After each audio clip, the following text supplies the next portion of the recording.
blanked in a meeting, not because you didn't know what to say, but because something in you just froze.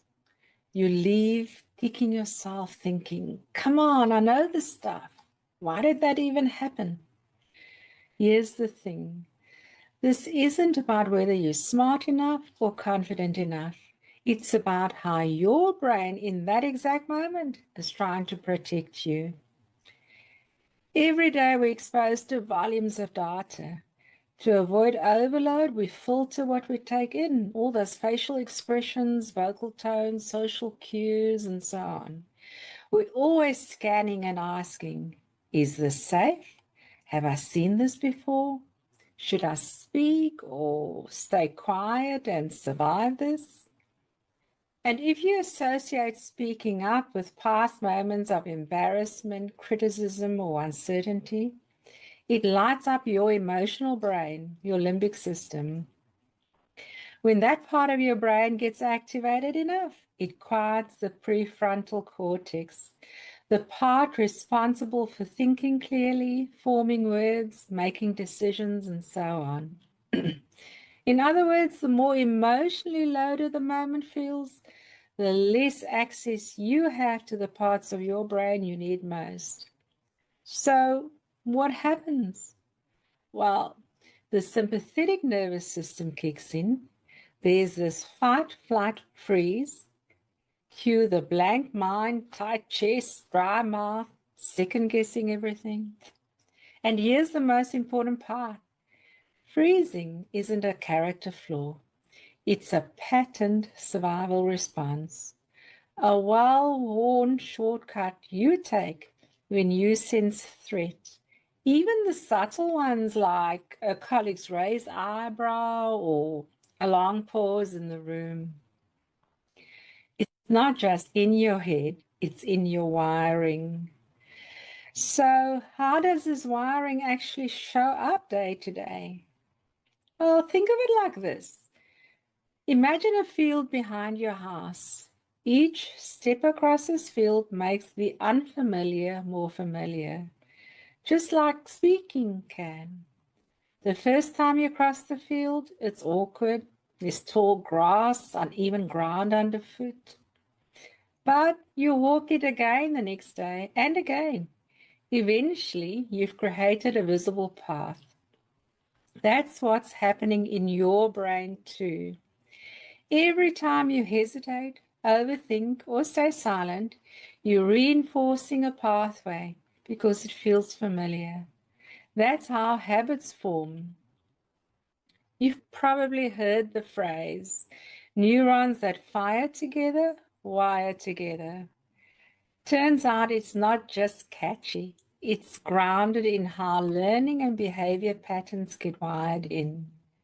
But here's the good news. You can build a new path. You've done things differently before, haven't you?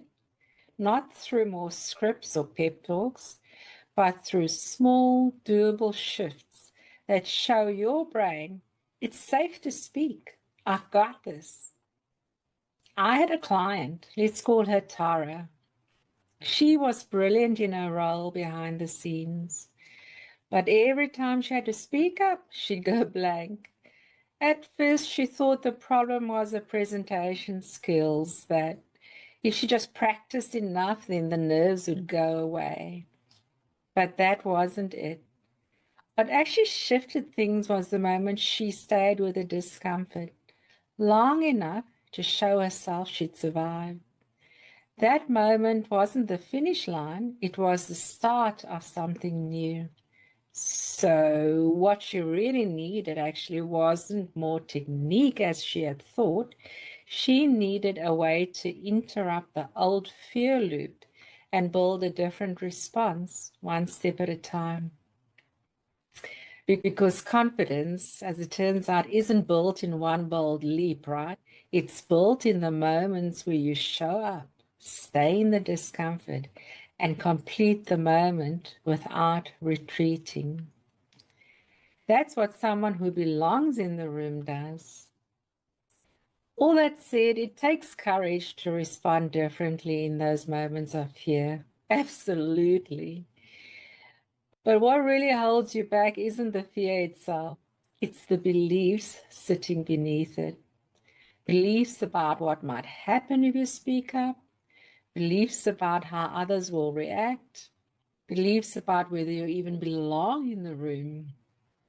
And when you start to work with those beliefs gently, consistently, the steps forward become lighter because you're no longer fighting yourself to take them. So here's a reframe for your next spiral of second guessing.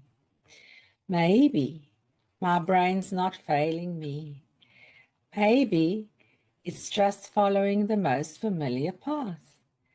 And maybe I can walk a new one and wire that in too, one step at a time. Because you've done it before, and of course you can do it again. If this resonates, there's more to come. All about steady, doable shifts that feel safe and sustainable. You've seen the loop. Now you know how to step out of it. One moment at a time, of course. If you'd like more support like this, go ahead and hit subscribe.